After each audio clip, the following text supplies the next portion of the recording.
함께 치는 건 처음입니다. 그래서 혹시나 올 수 있는 아이들을 문자를 보냈더니만 학교를 째고 이렇게 몇몇 애들이 왔습니다. 먼저 총평을 몇 가지를 얘기해 주겠습니다. 한번 물어보죠. 첫 번째, 난이도부터 한번 얘기해 봅시다. 우리 이번에 6월, 9월 수능 다 봤으니까 어떤 게 제일 어려웠어요? 수능이 제일 어려웠어요. 근데 이건 역대로 항상 그래요. 우리가 기출제를 문제를 풀면서 들어봤겠지만 항상 수능이 가장 어려워요. 근데 그건 여러 가지 이유가 있는데 첫 번째는 체감상으로 어렵고 그러니까 긴장을 하죠 아무래도. 두 번째는 수능을 출제하시는 분들의 수준이 가장 높아요. 6월달, 9월달 내시는 분들보다 확실히 수준이 높아요.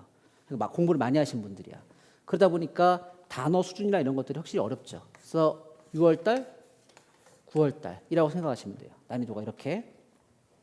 두 번째, 시험의 특징이 몇 가지가 있는데 첫 번째 특징은 뭐냐면 비연계를 이루고 있었던 어휘의 수준이 높아졌어요. 그런 거 못 느꼈어요? 비연계 문제의 어휘의 수준이 굉장히 높았어요. 그래서 굉장히 여러분들이 한 번도 기존에 보지 못했던, 그러니까 쉽게 얘기해서 기존에 뭐 수능 기출 단어집, 뭐 워드마스터나 뭐 능률복화나 이런 데서 보지 못했던 단어들이 꽤 나왔을 거예요. 그래서 비연계 어휘의 수준이 좀 높아졌다라고 하는 거. 그러면 비연계 어휘 수준이 높아졌다라고 하는 건 그만큼 해석이 잘 안 됐을 거란 얘기죠. 그래서 우리가 그 어떤 수업보다 스킬을 적용해야 되는 지문이 아마 늘어났을 거예요. 완벽한 해석을 하기보다는 전체적으로 무슨 얘기를 하고 있구나. 그래서 해석이 되는 부분들을 엮어서 이런 내용이구나 라고 하는 것을 얘기하는 추론 능력이 상당히 중요한 그런 시험이었던 것 같아요. 알겠죠? 그 다음 세 번째, 유형의 변화가 있었어요, 없었어요? 유형의 변화는 이 정도면 없다고 보여져요. 그런데 한 가지 19번 잠깐 보시면 19번은 심경이 아니라 그냥 심경에 뭐가 나왔어요? 변화 정도? 뭐 이 정도는 뭐 거의 변화가 없다고 보여져요. 그리고 그 전까지는 다 뭐 유형의 변화는 그래서 없다라고 보여지는데 문제가 있어요. 네 번째, EBS 연계 문항이 변화했어요. 가 있었어요. 그렇죠? 예를 들어 여태까지 EBS가 출제되면서 단 한 번도 40번이 연계가 된 적이 한 번도 없었어요. 근데 40번이 연계가 됐다라고 하는 거. 그 다음에 몇 가지 좀 특징들을 잠깐 볼게요.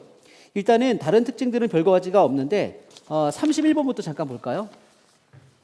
31번부터 여러분들이 제일 싫어했던 뭐가 나왔어요? 빈칸이 나왔어요. 31, 32, 33, 34 빈칸이 4문제가 나왔는데 원래 빈칸 중에 몇 문제가 연계예요? 2문제가 연계고 2문제가 연계가 아니잖아요. 그렇죠? 그런데 빈칸이 몇 문제밖에 연계가 됐다? 1문제밖에 연계가 안 됐다라고 하는 것도 처음 있는 일이에요.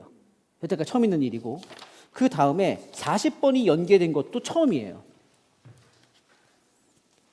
그러면 제가 묻고 싶은 건 뭐냐면 6월달, 9월달 시험은 왜 봤냐는 거야. 안 그래? 6월달, 9월달 왜 봤어요?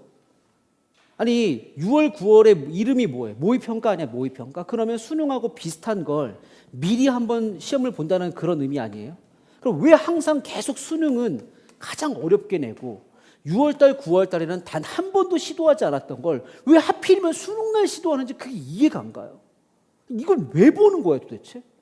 아니 그러면 모든 입시 선생님들이나 모든 학교 선생님들은 6월달, 9월달 또는 그동안에 몇 년 동안의 그 기출문제를 가지고 올해 수능을 예측을 하는데 왜 그날 갑자기 다른 걸 내? 이해할 수가 없는 사람들이네. 이 사람들이 참 진짜 이상한 사람들이야. 이상한 사람들이에요. 다섯 번째, 직접 연계는 몇 문제 됐어요? 8문제. 우리 몇 문제 적중했어요? 7문제. 7문제가 우리 그 고백 파이널의 7문장이 다 제가 수업을 했던 내용이에요. 다 지문이 있었던 내용. 그냥 언급한 게 아니라 아예 신문을 다 했던 얘기고 빈칸 같은 경우는 제가 엄청나게 강조했던 엔드가 그대로 그냥 나왔다라는 거죠. 그래서 어제 애들이 굉장히 많이 이런 얘기를 했었어요. 막 이 정도예요. 수능이라고 하는 것이 일단은 6월, 9월보다는 좀 어려웠다. 비연계 어휘 수준이 어려웠다. 그래서 지금 뭐 이 영상을 보는 친구들이 만약에 어제 수능을 보고 나서 갑자기 공부를 안 하는 자기 자신이 너무 이상해갖고 공부를 한번 해보겠다라고 생각하는 친구가 아니라면, 그런 변태 같은 친구가 아니라면 만약에 고등학교 2학년이나 재수를 결정한 친구들이라면 내년에는 어휘가 되게 중요하다는 거죠. 어휘 수준이 상당히 높아졌다는 거예요. 그리고 항상 작년 기준으로 낸다라고 얘기하는데 그건 진짜 웃긴 얘기예요. 왜냐면 내년에는 절대평가가 될 거란 말이지. 그럼 절대평가 기준에서 상대평가를 보고 출제를 한다? 굉장히 큰 모순이 있을 거예요. 여하튼 비연기의 어휘가 그래서 어휘에 우리는 더 신경을 많이 써야 된다는 거고 정확한 해석도 중요하지만 스킬을 계속해서 우리가 알아야 된다라고 하는 거고 EBS 연결은 여전히 내년에는 70% 확정됐어요. 내년에도